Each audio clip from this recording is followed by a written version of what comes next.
this is the way that I feel about plants, that and about connecting with them in your bioregion and place, is that they offer this majesty. They help with understanding the mystery that we are a part of. I feel like gardeners, if you're a gardener, I feel like they have a different idea of what life and death is, because they experience it every season and every year. And that, I think, assists our own process of coming to terms with and also appreciating what we have.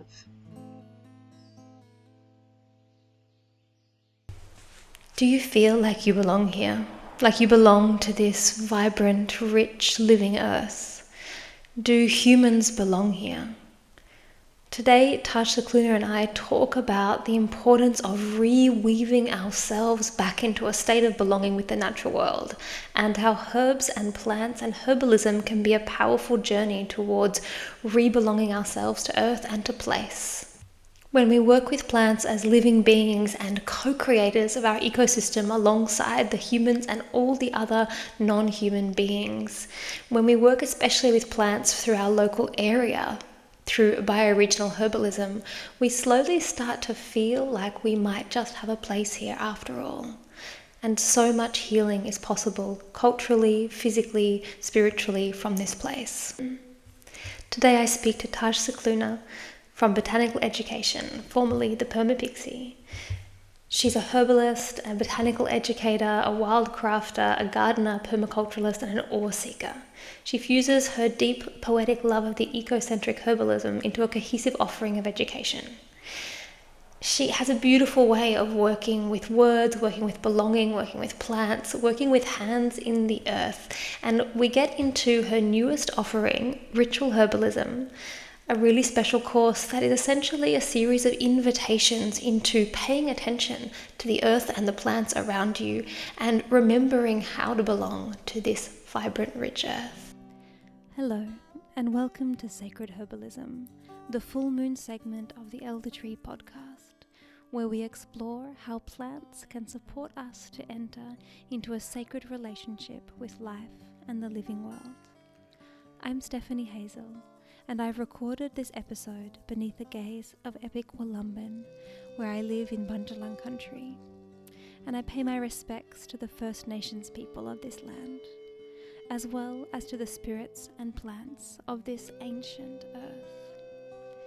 If you love what we do, you can support the Elder Tree mission of putting medicine in the hands of the people by joining our Patreon, where you can access special teachings from our presenters and our interviewees. So, let's walk into the moonlit forest together. Are you ready? Good morning, Taj. Lovely to have you on the show today on the Sacred Herbalism segment.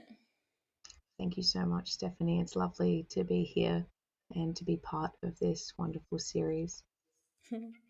So, as you know, this is a conversation about sacred herbalism, and so I'd love to start with just a story, if you have one, of a moment recently or a long time ago, a moment that's present for you of a sense of sacred connection with the plant world.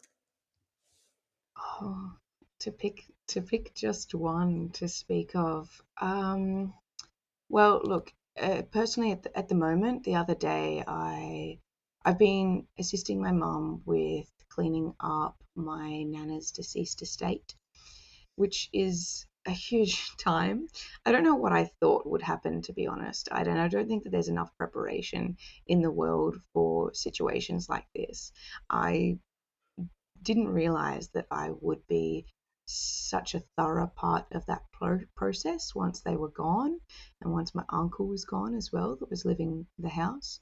And there's this massive tangelo tree there, and it is such a huge part of my childhood and adolescence. And I remember my nana would, every time she visited us from Waganya, she would bring boxes upon boxes of tangelos for us to eat, and we would pick them off the tree together and things like that. And now it's grown into this monumental citrus tree. And the other day, even, I was just having a moment with it, because I knew that I knew that it'd be one of the last times that I experienced eating from that particular tree, and I was having a moment thanking it and thanking them for the times and the memories being underneath the tree with my family, providing us with food. It's a different experience when you harvest plants. I love harvesting plants because they give the experience, not just the product. And so it was quite a sacred moment for me to be crying underneath the Tangelo tree and to be going through all of the memories in my mind of my pa and my nana and the house, and in a way also saying goodbye. Hmm. Beautiful, thank you. Yeah, that kind of family connection to a particular tree. My nana had two kumquat trees in her garden, her back garden, and I ate that marmalade was like the jam of my childhood. And yeah, I miss the jam and I miss those kumquats. I really relate to that. And Yeah. were plants present in your childhood? Yeah, so it was an interesting thing, my childhood with plants, because I grew up in suburbia, middle of suburbia. One of the only kind of natural places that I had was down the gully behind my house, which was actually a stormwater drain. And funnily enough, that was the most magical place to me. And it had, yeah, more of a variety of insects and snakes and birds and lizards and all of the plants that were habitat to those beings. And so I would seek it out quite a lot. I would seek out that connection that I felt with plants, even though it was actually quite a scarcity in my life growing up. And I even remember things like the tree outside my window growing up. It was a beautiful casuarina tree. And one day I came home from school and it had been chopped down without my consent.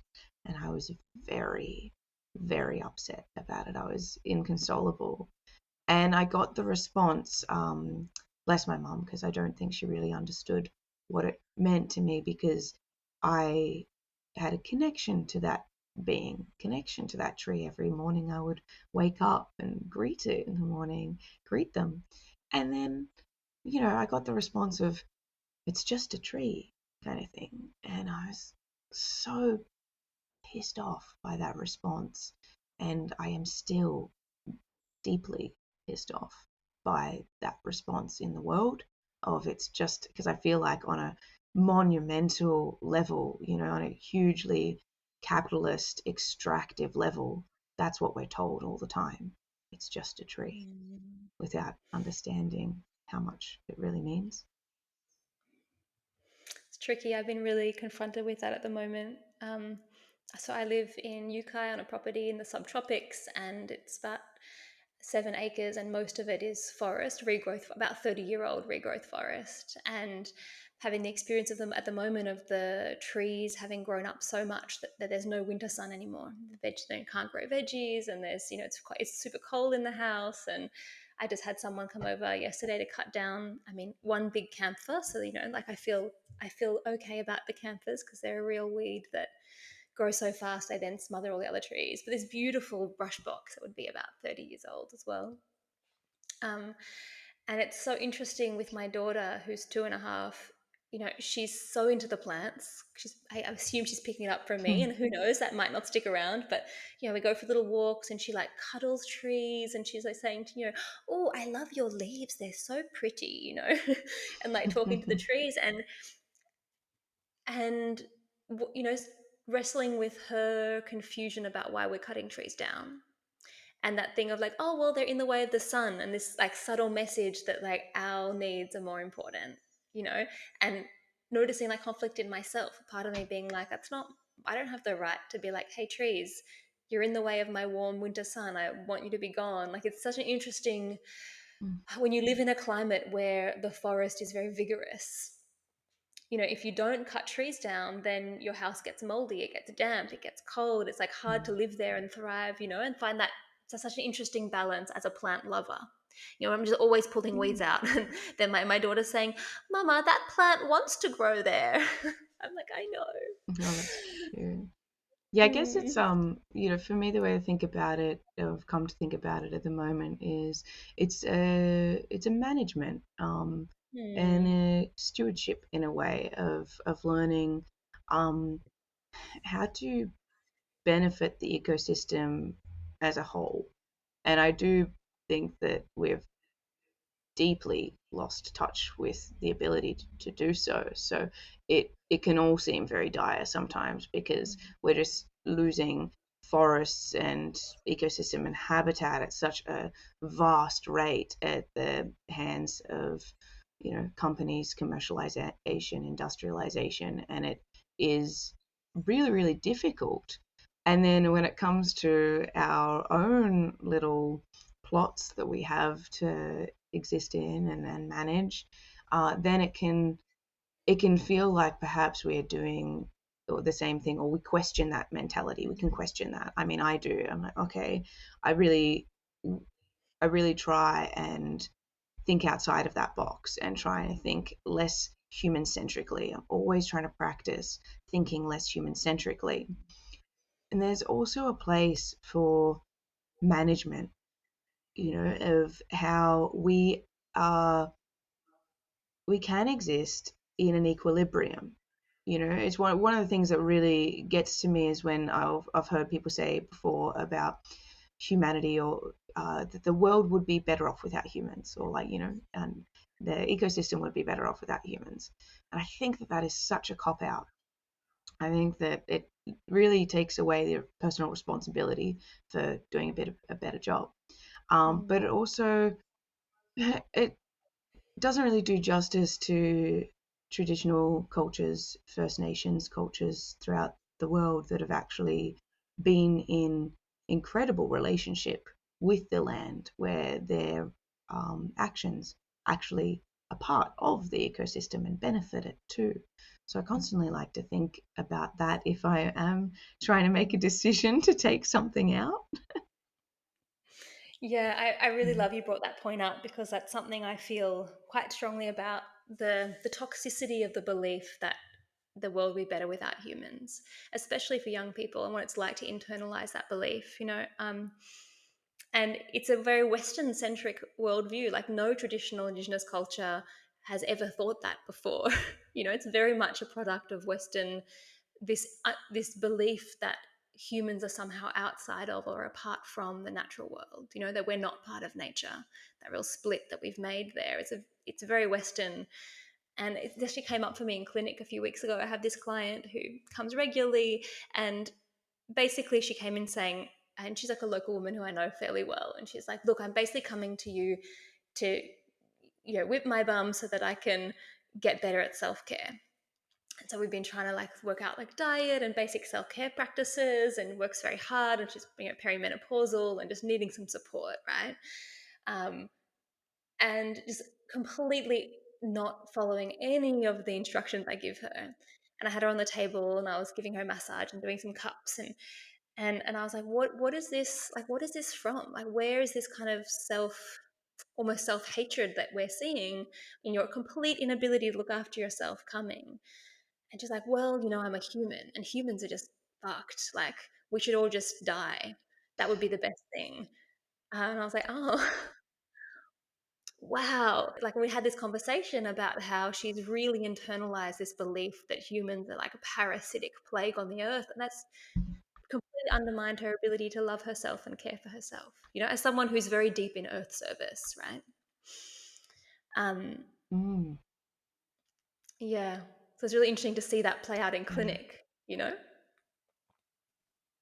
Yeah, I think that a lot of people experience that more than they realize or are aware of.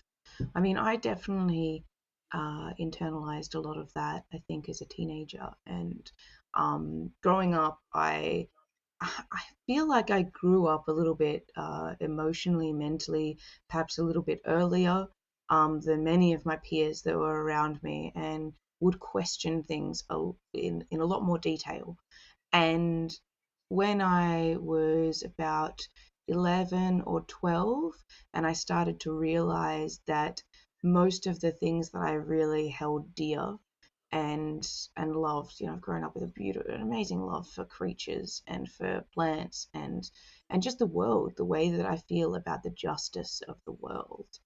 And to learn that all of that was being compromised by capitalism and coming to grips with that, and then realizing that I was myself part of that was really, really difficult. And I think that I internalized quite a lot of the, yeah, the rage that I had for humanity. And then that was present in my behaviors growing up and, drinking excessively and, just not valuing myself in many, many ways. And it's interesting how the way that we feel about the outer landscape can actually have such a mirrored effect on the inner landscape.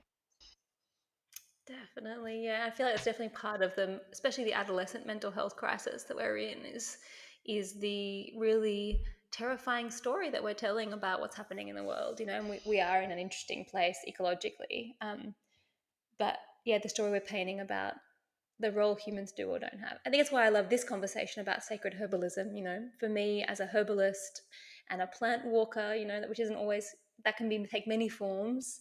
Um, I've found my connection to plants, like the living plants, the forest, the plants I work with, the herbal medicines, like psychedelic plant medicines, all these different ways that plants work with us. It's really helped me to weave myself back into the living world in a meaningful and real way. Mhm. Yeah, this is one of the reasons why myself and my colleague Willow Herbnerd have been offering the ritual herbalism course, and it's it's alive in me at the moment. I'm talking about it because I'm really passionate about bioregional herbalism, and I see it as a reweaving of humans back into the fabric of the ecosystem. And not that I think that I have the authority necessarily to teach people exactly how to do that. I'm doing that myself. However, I wanna hold that space. I wanna offer what I think about, what I experience, and then learn this together in a botanical community of how do we actually start to feel like we have a sense of belonging within our bioregions when some things feel so fragmented and there seems to be such a schism there in some ways. And I really want to be a part of ironing out that fracture and trying to put a soothing balm on that fracture in humanity, or at least part of it. A nice soothing, like calendula and chickweed balm over that wound. Yeah, I Mm. really hear you, Get Taj. deep into it. Yeah, I really hear you. I feel really aligned to what you've just said, and that's what keeps driving me towards. We were talking before we started recording about the the behind the scenes hustle and grind of living your passion as a business and trying to make a living from teaching herbalism and practicing herbalism. Like, it's actually quite difficult. And what keeps bringing me back to that is that exactly what you've just said. Like, I see the depth of pain we all have from that sense of separation, and kind of perpetrator feeling that so many humans have, and the impact that that separation is having on all of the creatures and all of our relations, the impact that's having on our mental health and our spiritual health and our ability to thrive and love ourselves and each other, right? Like, on this most fundamental way. And I just so deeply want to be part of reweaving humans back into a sense of belonging with the earth, right? And again, like, Mm. I haven't solved that puzzle. Struggle with Mm. that myself in so many ways, because we are part of our societies. We can't say, oh well, my culture is like this but I'm not. Like, we are part of our culture. It's also part of our culture, part of the nature, part of the ecosystem. We're not individuals in the way that we've been told. But yeah, it's beautiful to facilitate spaces where I can ask some good questions and share some tips and see what unfolds. And I learn so much from all my students all the time Mm, through doing that. Like, if I hadn't been teaching the last 3 years in the way that I have, I'd be so much further back on that path. So it's such a gift. mm.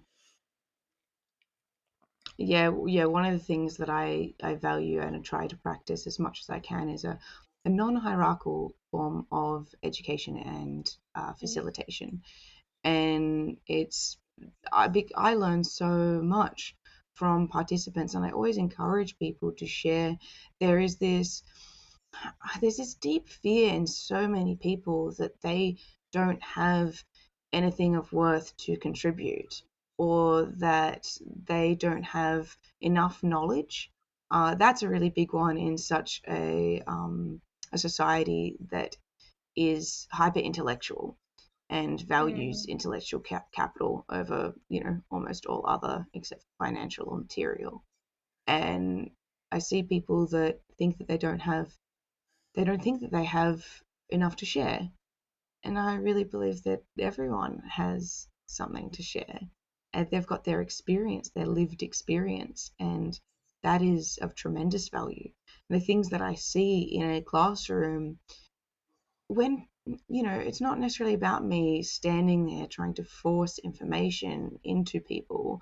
Uh, when I see people in the garden and I facilitate a certain space where people are harvesting and learning, or they're making medicines and they're doing things with their hands and they're standing there with one another telling stories, that's when the magic happens. And that's what people really, really value, is that sense of community.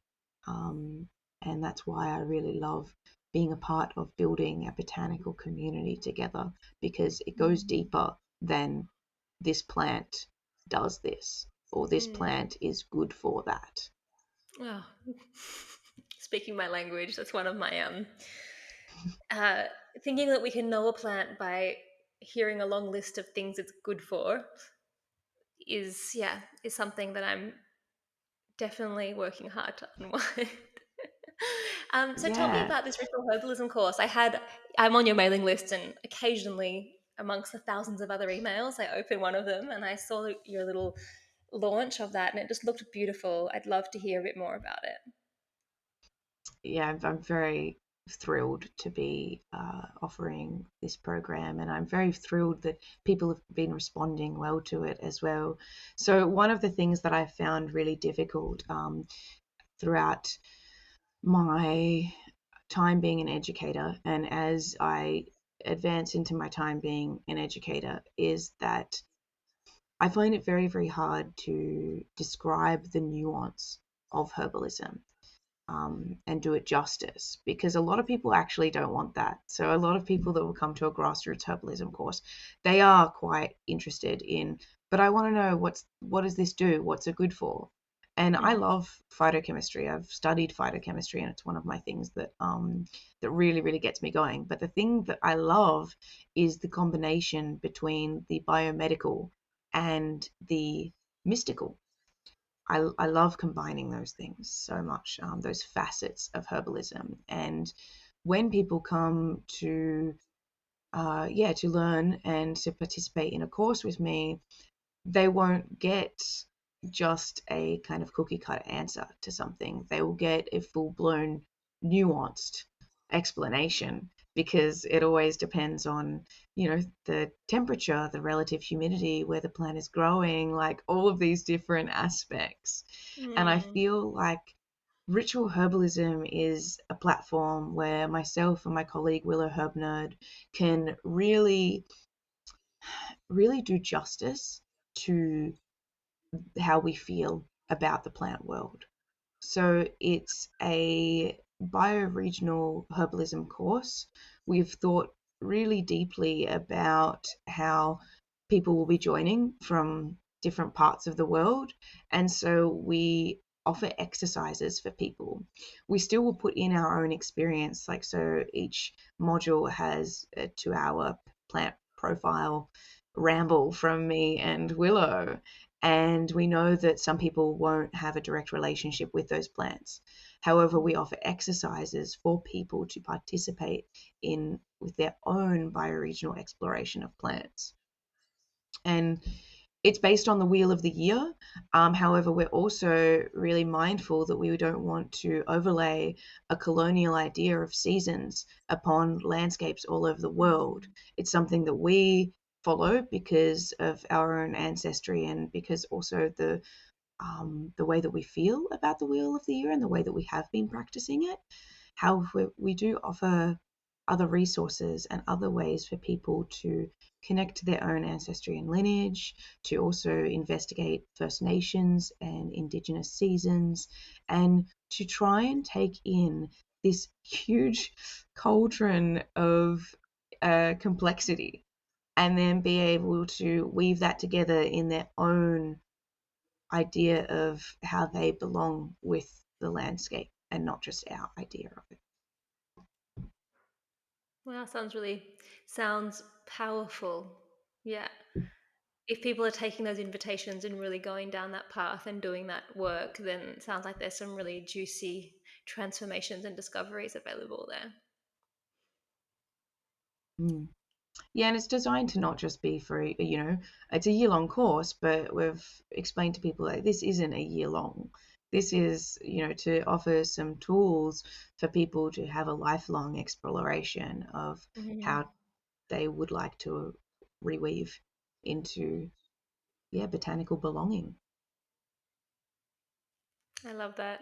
Yeah, I've been definitely working with the Celtic pagan tradition for a long time, and the Wheel of the Year, in case anyone doesn't know, the Wheel of the Year is the name for the kind of seasonal festival celebrations that are traditional from the Celtic pagan peoples of Europe, looking at things like the solstices, the equinoxes, and then the halfway point. So festivals like Beltane and Samhain. Um, I've really enjoyed working with them, and being a facilitator of like a community gatherer of people to come together and honor those. And I think that that's what I really noticed when I sit with those rituals and those seasonal celebrations, is that there's a really beautiful opportunity to just notice what's happening around you at that time of year. And it's this feeling of like keeping time with the earth as you sit every year at that Mm. same moment. And I just notice, probably the Yule, the winter solstice, is the one that I've facilitated the most and hosted. And on the property I am, there's just this particular spot, the sun sets between these two mountains, sets right in the little dip there, just on winter solstice. And it just feels like, oh, this is like the perfect place to honor that time of year. And then how that's the moment, and then it goes back. And there's a beautiful Mm. weaving in, especially as you practice year after year after year, that sense of, oh, Mm. I'm keeping time with the earth, I'm keeping track, and I can look back across all the years and remember, like, oh, I remember that winter solstice. And yeah, it's a beautiful practice. But it's interesting, I've been lately questioning some of those rituals come from a very agricultural community. And I'm Mm. not an agriculturalist. I don't have a grain-based agriculture society, community, or life, right? And so recently I was thinking about Mabon, which is kind of the beginning of autumn, and that traditionally is celebrated with like bread and beer. Basically, it's a grain harvest festival. And my partner Reese and I were talking about, like, well, what do we want to do for that? And I just feel like this is really on topic of what your course is. And we're sitting there being like, well, that's not really Mm. reflective of our life or the land that we live on, or the I live in the subtropics, And so we've kind of just Mm-hmm. made a commitment to go Yeah, back you to don't get square many one. grains. No, definitely not harvesting barley at, in Mm. March in the Northern Rivers. It's like it's the end of the mango season, and like lots of pumpkins. Um, Lots of cucurbits coming at that. But it's also kind of a low time of the year, because you have like the end of summer is a lot of the fruit harvest, and then there's kind of a lull. And so we've made a commitment to ourselves just to get a little notebook and go back to observation and go, what actually is happening at that time of the year, and how do we create a ritual or a celebration that is actually based on what is happening. Oh, it's the black cockatoos are flocking. They're normally in pairs, and then that time of year they start flocking. And what does that mean to us? Yeah, is that kind of, I mean, I'm talking not so much about botanical observations. Is that kind of what you're moving towards with the ritual herbalism? Very, very much so. One of the cornerstones of the course is a bioregional calendar and encouraging people to make observations. And it depends, people are encouraged to do this monthly or seasonally, depending on where they're at, because we've released quite a few pages of the bioregional calendar, which are all about the inner landscape.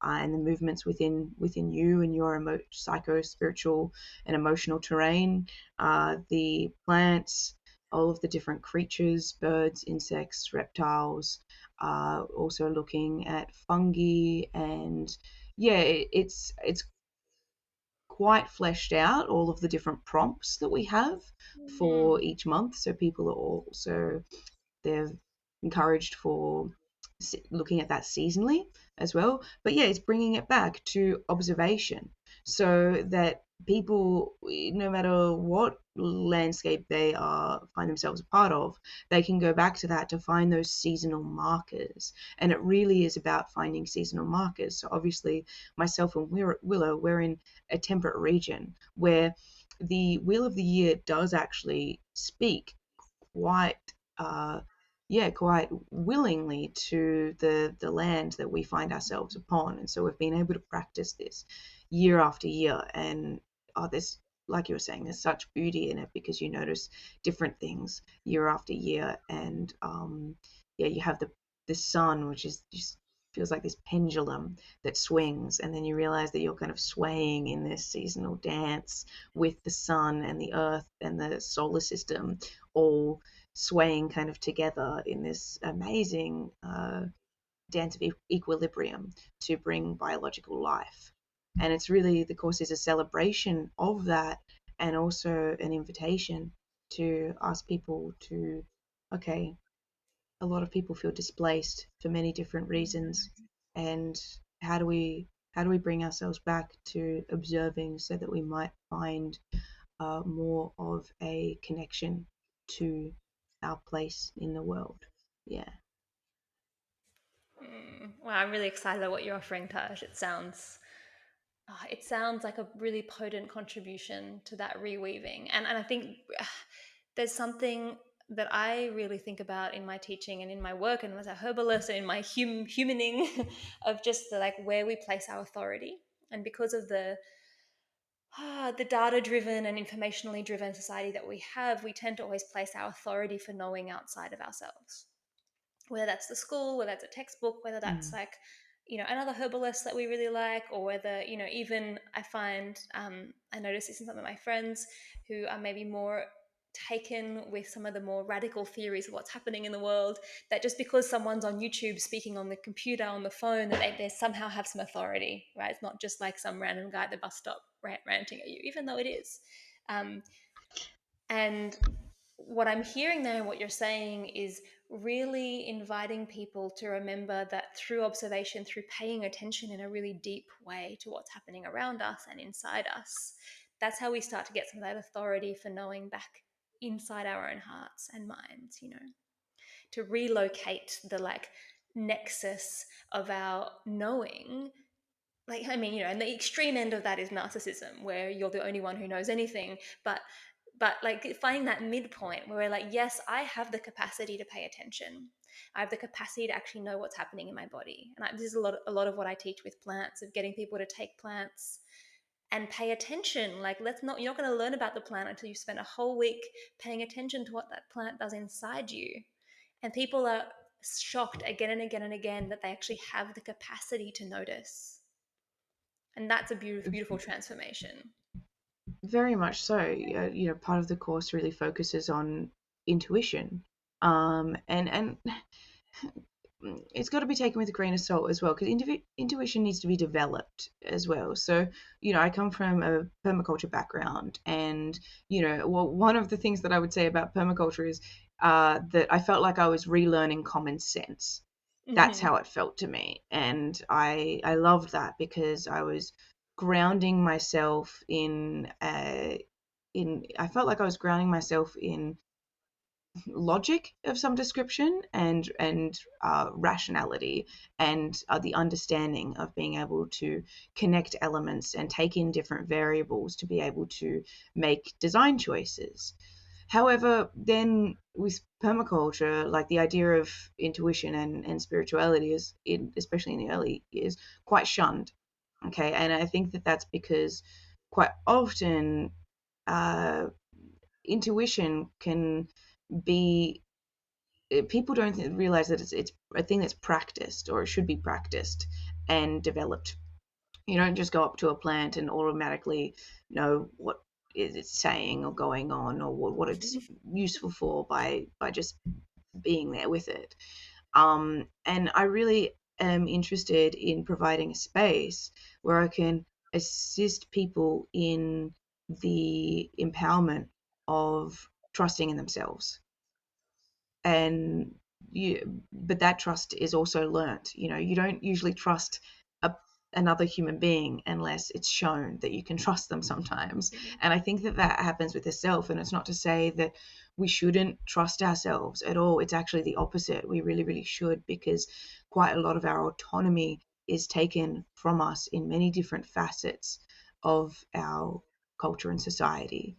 And so to reclaim that intuition and reclaim that sense of trust is a powerful part of the things that I like to focus on and contribute to in the world. And we don't have a framework that supports us to develop our intuition in a way that is like, to actually get good at intuition, because we're not just like, I don't trust my 2-year-old with a butcher's knife. Trust her. Don't trust she's got to learn slowly how you use the knife in a safe way. And I think intuition as well is something that we never develop a skill if we don't give it a go. But it takes, Mm, there's like, there have to be checks and balances, because it can be hard to differentiate between our intuition, our paranoia, and our fantasy, you know. mm, So keeping all of those things in the field and getting better at, like, it's why I think group work's really powerful. And I know, when you're facilitating groups, and you would have this as well, when people are invited to bring their intuitive hunches forward, and then there's like a lot of other people that are having that same hunch, like, okay, cool, maybe that was intuition, and you start to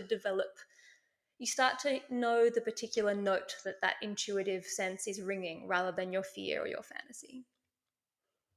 I love those moments so much when I'm part of a course and the participants come back and they start to talk about what they experienced when they were with the plants, and when they realize that they're touching on the same things, the same threads are appearing, and that you watch everyone light up because they feel validated for their experience. Because quite often, I do feel like a lot of herbalists, and I guess I should just talk from my own experience, but there is a lonely aspect to it sometimes, and quite often there can be this feeling of being accepted by the plants. We are plant people. We like plants because sometimes we'd rather be with them than be with people.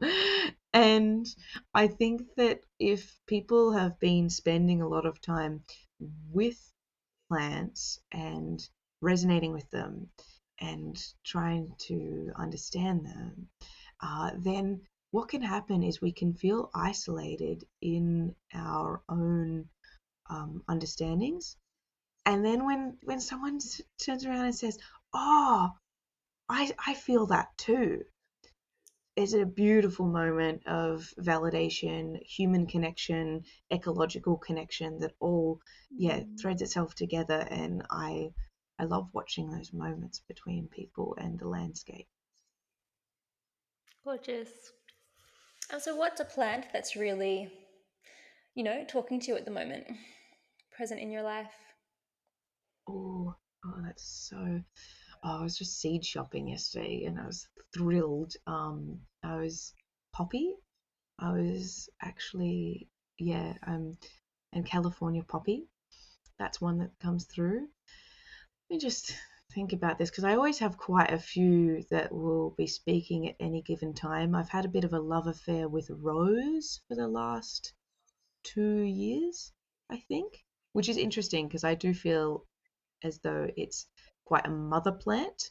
And I feel like I'm in this different phase of my life as I've grown. Not only is it a mother plant, it depends what phase the plant is in, and that's what I love about it as well. I feel like rose transcends um, Mm. time in some ways in its different stages of development and how it can be utilized in the body because of that. So, yeah, rose. Mm. And what about any mystical or sacred moments of connection with specific plants you've had in the last couple of years? Yeah, well, I do have a very big. Yeah, I've got a story about rose, and it's really interesting. I started connecting with it when I came to live in this bioregion 2 years ago, and it was by the roadsides everywhere here. And it's not a plant that I had as part of my repertoire as much. Usually, I'll get really, really inspired and or obsessed with plants at certain times when I've actually met them. I usually don't if I'm reading them in a book or something like that. If I meet them, something happens in me and I harvest them, I spend time with them. And I was starting to befriend Rose and started to really understand how it could assist me with my own development in my life, the rose petals themselves, and starting to think about, okay, they're cooling and they're astringent and really thinking about and feeling the temperament of the plant and realizing that it tempers rage. And I've had quite a lot of adolescent rage in my time, um, and feeling as though I'm in a different part of my life and evolution, which is one of the reasons why I rebranded my business and everything like that.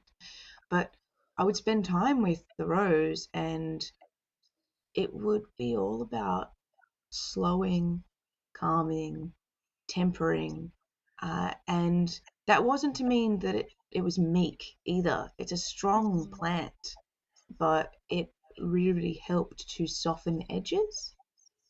And then when I was actually harvesting the same plants, I was harvesting their rose hips when my friend called me and told me about her recent cancer diagnosis. And this was last year, and it would have been May last year. And so I was harvesting these rose hips, and she was crying and she was telling me, and she was sobbing because she was devastated that she'd been told to quit her job and start enjoying life. She had one daughter that was 6 and one that was 18 months old, and it was and a beautiful, beautiful husband and family. And it was breaking my heart, and I found it quite prominent that I was harvesting these rose hips that had a lot of phytochemical antioxidant activity. I'm not claiming that they cure cancer or anything like that, but I do believe that one of the reasons we see so many degenerative diseases is because we are really void in a lot of antioxidants within our Western diet. I see that quite often. And so she was telling me this story, and I decided to make a rosehip medicine for her from the rose hips that I collected, and also feeling partly in a little bit of denial about my friend and the state. And as the year went on and the rose hips fell and the thickets of thorns were bare in the winter breeze, her her state became worse. She became sicker and sicker until they started to bud again and they started to bloom. And as the rose was actually in its full, like, maiden stage, my friend actually died. And I picked these flowers with a whole new feeling of what the cycle of rose really meant, what the cycle of birth and death really felt like. And I picked them for her to rest on her coffin at her funeral. And funnily enough, she had a bouquet of flowers there. My favorite flower is artichoke, and hers is roses. And I didn't actually know that until the day where there were bouquets of artichokes and roses everywhere. And it felt so fitting that her favorite flower was a rose, and yet it had this whole story tied up in it. So for me as well, that plant is a constant reminder now of my friend in the landscape, and also is the medicine is help for me to process life and death and to process what actually happens in the world. And that's what I mean when I say that a plant is more than the product. Mm. Mm, yeah. Hmm. Mm, Little pause there. It's a beautiful story. Thank you. I love how mm, starting with the tempering of the rage and ending with, processing the reality of life and death and earth and humanity, right? It's all part of mm. that temperance and that the softening enough to be able to, both feel the thorns and smell the roses, as they say. Exactly. Exactly. Mm. And that's all. This is the way that I feel about plants, that and about connecting with them in your bioregion and place is that they offer this majesty. They help with understanding the mystery that we are a part of, or they help us to lend ourselves to the acceptance that we are a part of it. I feel like gardeners, if you're a gardener, I feel like they have a different idea of what life and death is because they Mm. experience it every season and every year. And that, I think, assists our own process of coming to terms with and also appreciating what we have and that it's not going to be here always. I love how Yeah. gardens teach that. Mm. Mm, Thanks so much, Taj. Really enjoyed that chat. There's so much depth, and I can feel the depth of wisdom in the way that you speak about plants that comes from that hands-on work of gardening and paying that, as Mary Oliver says, the exquisite attention that's a form of prayer. So yeah, it's mm, really juicy to hear that from you. I will put in the show notes links to your ritual herbalism course and your Instagram. I know that it mm. started recently. If someone wants to jump on board, what are their options at the moment?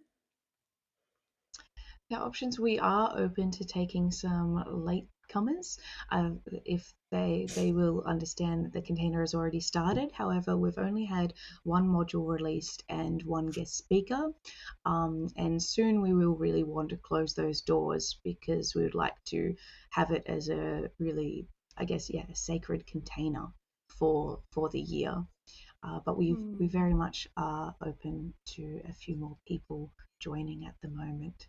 So please let us know. You Mm. can get in quick. Yeah, well, I think that this is a really beautiful opportunity. So I encourage anyone who's listening who has a little twinkle in their heart hearing about it to jump in on that. And the beauty of the fact that it's a wheel is that even if you start now, you can go all the way through and then do the first module at the end because it's it's a wheel. Exactly. That, Yeah. And otherwise you'll be exactly. offering it next year again, is that right? Yeah, it'll be starting in May next year. So it starts at Samhain to introduce people into the course, and then it goes into Yule, which is the basically the new year in a way. However, we are going to be offering it as more of an evergreen program in the future, so that then people can just jump on board into whatever season they find themselves in. I love that. Thanks, Taj. Mm. Thank you, Stephanie. Thank you for listening to